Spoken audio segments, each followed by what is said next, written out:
Bienvenue à Philosophons, un balado dans lequel une communauté de recherche philosophique cherche réponse à ces questions. Dans son mémoire intitulé Schizophrénie et évolution, André Ratto, de l'Université du Québec à Montréal, défend que l'approche évolutionniste n'offre pas une explication adéquate de la schizophrénie. La question qui nous intéresse aujourd'hui: quel est le rôle des valeurs culturelles en psychiatrie? Je suis Julien Ouellette, philosophe, et j'ai le plaisir de recevoir... Mon nom est Alexis et je suis étudiant à la maîtrise en philosophie. Mon nom est Samuel Monplaisir. Je suis docteur en philosophie et médecin résident en psychiatrie. Salut, moi c'est Max. J'ai dans une autre vie fait ma maîtrise en philosophie, mais je fais maintenant de la recherche en santé LGBTQ. Catherine Desroches, mon travail et mes études sont vraiment dans des champs complètement différents. Je fais du design d'impact. C'est juste que j'ai des gros intérêts pour ce sujet-là. C'est parfait. Mon nom c'est Guy, puis moi j'ai un background en nursing, puis en droit. Nous avons choisi une question qui est: quel est le rôle des valeurs culturelles en psychiatrie? Est-ce que la personne qui a formulé cette question pourrait débuter ce dialogue par une première idée? Oui, ben, moi j'ai proposé cette question-là compte tenu du texte qu'on a lu sur la schizophrénie et l'évolution, où il y a comme une opposition que, mettons, historiquement, entre tu as eu l'antipsychiatrie qui était comme tout ce qui est la psychiatrie, c'est juste une affaire de valeur culturelle, il n'y a pas de science là-dedans. Puis la réponse à ça qui a été de dire ah ben non, la science nous permet de bien comprendre c'est quoi les troubles mentaux, et de là sont venues les explications évolutionnistes à la schizophrénie et aux autres troubles. D'où est venue la question, ben, tu sais, est-ce que même si on a une explication évolutionniste ou scientifique des troubles, est-ce qu'il y a quand même un rôle des valeurs culturelles dans l'explication des troubles mentaux? Puis si oui, ben, c'est quoi le rôle? Est-ce que ça a une grande place, une petite place, pas de place du tout? Je pense que c'est important à comprendre, là. Je sais que ça peut être une question un peu de base, mais je pense à notre audience qui a peut-être aucune connaissance là-dedans. On pourrait peut-être commencer par définir c'est quoi la psychiatrie, juste en général, là, pour se situer un peu. La psychiatrie, la façon dont on le définit habituellement, c'est que c'est une branche de la médecine qui a pour objectif le soin des troubles, des afflictions mentales. C'est probablement la façon la plus commune dont on l'entend, mais au-delà de ça, on peut aussi le voir comme plus comme une espèce de discipline médicale qui a traditionnellement évolué un peu en parallèle avec d'autres branches de la médecine. Et la chasse gardée un peu de la psychiatrie est pas toujours très claire, puisque avec l'évolution du temps, ce qui est considéré comme une affliction mentale a beaucoup changé. Certaines, certaines afflictions mentales aussi ont un peu changé ou passé de main. Donc, la psychiatrie et la neurologie, par exemple, ont des champs de pratique très communs. Puis au final, il n'y a peut-être pas tant euh, d'explications fortes de pourquoi la psychiatrie traite certains troubles spécifiques et non d'autres. Puis c'est peut-être là même un premier point où le, l'évolution culturelle en médecine a eu un impact. C'est-à-dire, pourquoi est-ce que, par exemple, telle affliction est traitée par un psychiatre et une autre serait traitée par un neurologue? Mhm. Donc, tu as donné tout d'abord une définition de la psychiatrie. Mais qu'est-ce qu'on veut dire par affliction? OK, donc la notion d'affliction est aussi un terme, même si c'est l'espèce de base, comme la base qui donne la flottabilité à la médecine en général, c'est aussi un terme qui est hautement contesté en philosophie pour savoir qu'est-ce que constitue une affliction. Euh, et encore plus compliqué, qu'est-ce que constitue une affliction mentale? Une conception plus contemporaine d'une affliction, si on veut, ou d'un trouble mental, euh, porte sur à quel point est-ce que certains symptômes viennent impacter le fonctionnement de la personne ou causent de la détresse dans son quotidien. Pour ainsi dire, une affliction ou un trouble mental c'est essentiellement une première ébauche serait de parler d'un ensemble de symptômes qui causent énormément de détresse ou qui causent une perte de fonctionnement. Je trouve ça intéressant cette définition-là parce que ça porte à croire que la définition d'une affliction psychiatrique serait subjective. Parce que si la personne n'a pas de problème avec son comportement et que ça ne cause pas de détresse, elle aurait en théorie pas d'affliction psychiatrique. Dans le sens que si on prend par exemple un de mes diagnostics préférés, le trouble déficitaire d'attention et d'hyperactivité, c'est pas un trouble dans certains contextes. Une personne qui est dans un contexte où est-ce qu'elle peut se permettre d'être plus active, où est-ce qu'elle peut se permettre de laisser son flow, mais cette personne-là n'a peut-être pas un trouble, mais si on la prend de son contexte, puis qu'on la met dans un contexte contemporain dans lequel on se retrouve aujourd'hui, où est-ce qu'on a beaucoup trop de stimuli, beaucoup trop de choses à penser, oui, cette personne-là, on pourrait dire qu'elle a un trouble. Je trouve que c'est vraiment intéressant parce que en abordant notre définition, on a comme un peu souligné à quel point, je pense, que les valeurs culturelles peuvent entrer en compte. Sur ce que Guy a mentionné plus tôt sur le TDAH, que je trouve être un exemple absolument merveilleux de l'impact de la culture, en fait, sur la façon dont on définit les troubles en psychiatrie. Donc, pour ceux qui ne savent pas, la plupart les psychiatres utilisent communément pour diagnostiquer un trouble psychiatrie un manuel standardisé nosologique qui s'appelle le DSM, Diagnostic Statistical Manual. Du moins, c'est le cas en Amérique du Nord. Et la vaste majorité des troubles qui sont catalogués ont plusieurs critères qu'il faut remplir pour qu'on puisse diagnostiquer un trouble de santé mentale. L'un des critères qui revient le plus souvent, c'est celui de une perte de fonctionnement ou une détresse, comme on l'a juste mentionné. Puis ce qui est intéressant avec des troubles comme spécifiquement le TDAH, c'est que la notion de perte de fonctionnement est toujours comparée avec une norme prédéfinie.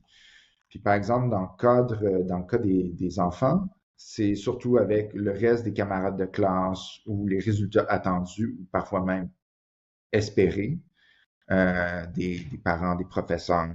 Donc, il y a certains troubles comme le TDAH sont énormément impactés par qu'est-ce qu'on considère normal ou souhaitable en termes de comportement. Et ça peut évoluer drastiquement à l'intérieur même de quelques décennies.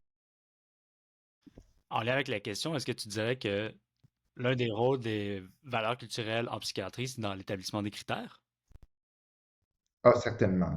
On a peut-être un expert sur cette question-là parmi nous.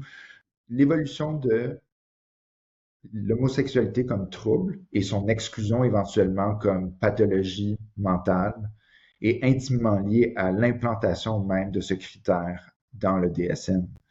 Ouais, ben c'est sûr que j'ai beaucoup étudié cette question-là de l'homosexualité parce que, tu sais, quand ça a été enlevé du DSM, c'est vraiment parce que des militants allaient comme faire annuler des congrès en manifestant devant des congrès de psychiatrie, puis à un moment donné, ben les psychiatres étaient tannés, fait qu'ils ont fait un vote, puis à l'issue du vote, ben la majorité a dit on veut plus que ça soit une maladie mentale, fait que c'est vraiment, tu sais, je pense qu'un des rôles que tu relevais, Samuel, c'est au niveau des critères. Tu sais, un critère pour dire, mettons, dans le TDAH ou dans l'autisme, ou tu sais, il y a toujours la comparaison entre le critère et une norme, mais je pense qu'un autre rôle des valeurs culturelles, c'est de déterminer qui est-ce qui a une maladie, puis qui est-ce qui en est pas. Puis, tu sais, l'exemple de l'homosexualité, ça a été ça. Ça a été à un moment donné, la culture a évolué de sorte que c'était devenu de plus en plus inacceptable de voir ça comme une maladie.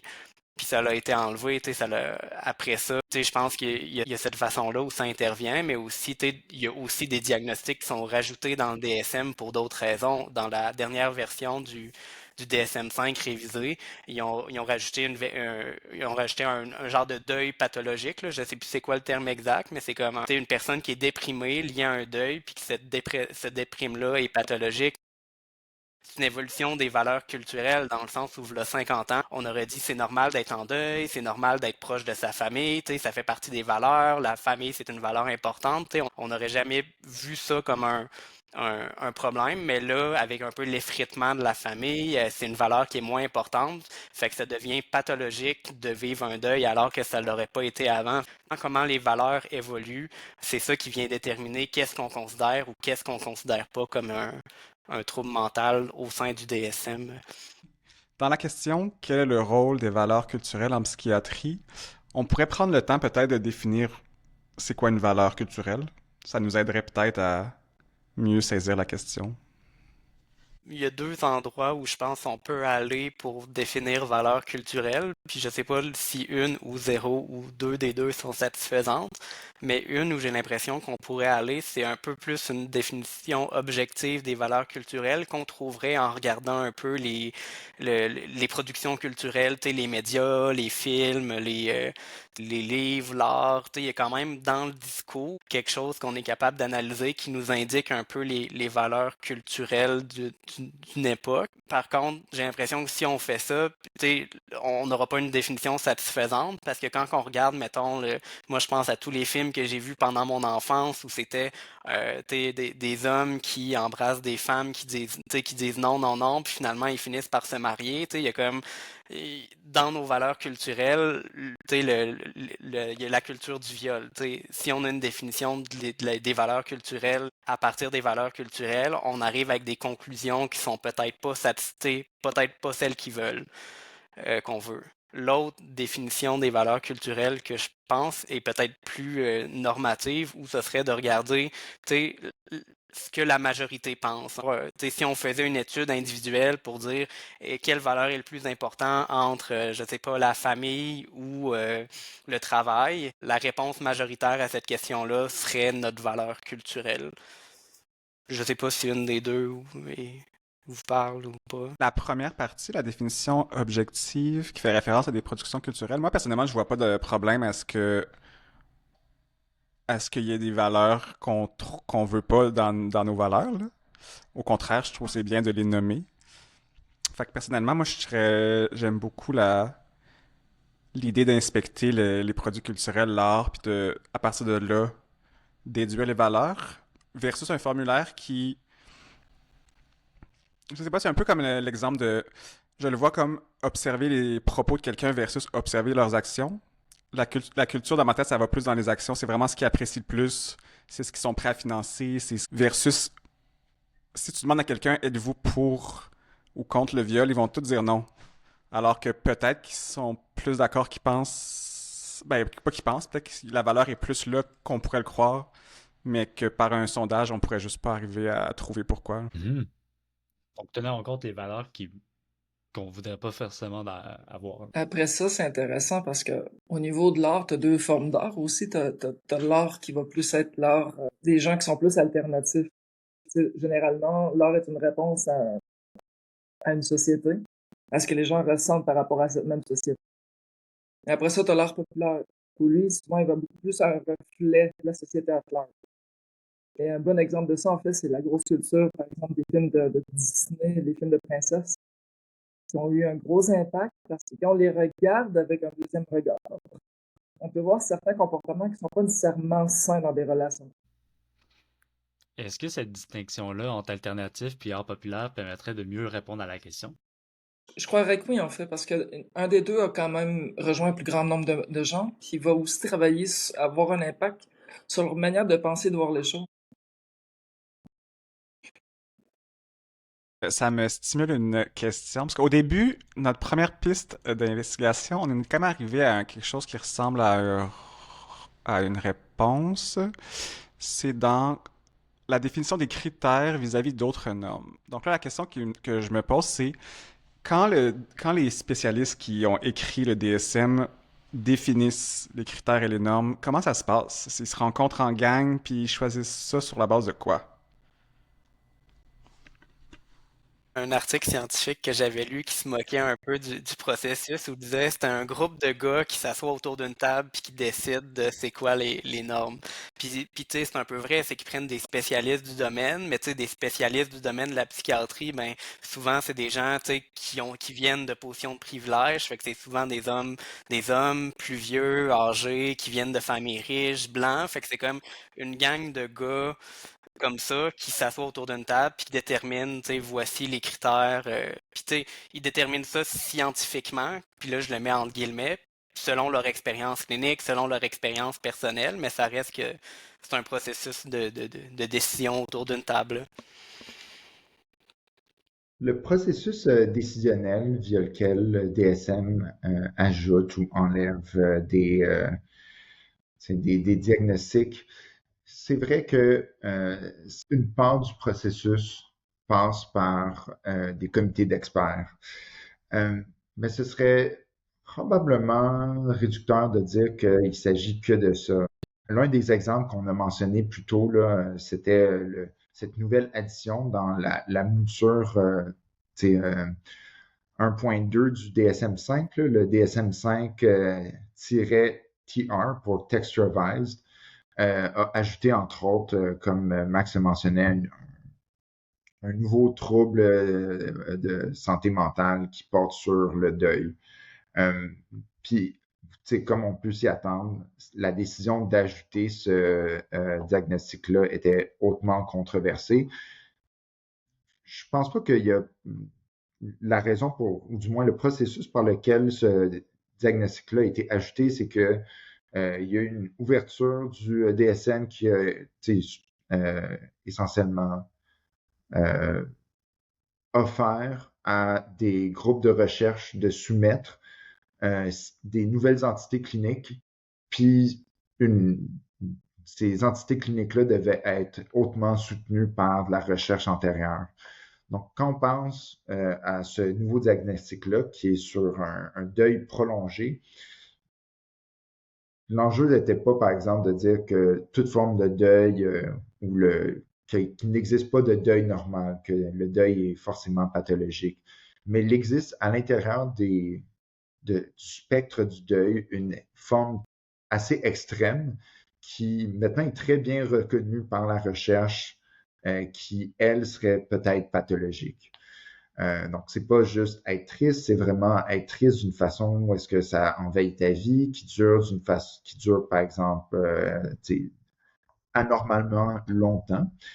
Puis le processus via lequel les comités d'experts au DSM ont décidé d'intégrer ça, ça a été par un long processus d'échange entre les comités d'experts, les groupes de recherche. Il fallait que ce soit hautement soutenu. Donc, ne veut pas seulement, c'est pas n'importe qui peut soumettre un nouveau diagnostic puis ça va rentrer dans le DSM. Ou sinon, qui sait, peut-être que nous, comme groupe, on pourrait en soumettre un puis dire le diagnostic du podcast Philosophon. Mais je vois Max qui veut intervenir, puis je t'en prie, là, je t'écoute. Ben, je pense que il y a deux façons pour répondre à la question, là, dont les valeurs influencent je sais plus c'est quoi la question précise, là, mais dont les valeurs culturelles influencent ont un rôle en psychiatrie qui sont illustrés par cet exemple-là.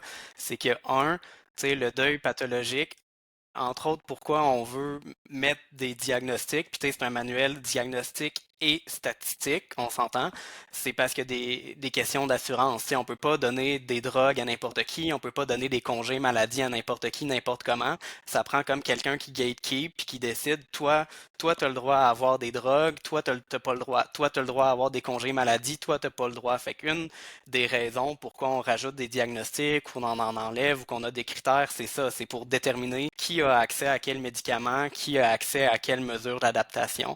Puis le deuil pathologique s'inscrit dans ce processus-là. Fait que ça, c'est une des premières façons qu'on voit avec le deuil pathologique qu'il y a une influence des valeurs culturelles en psychiatrie.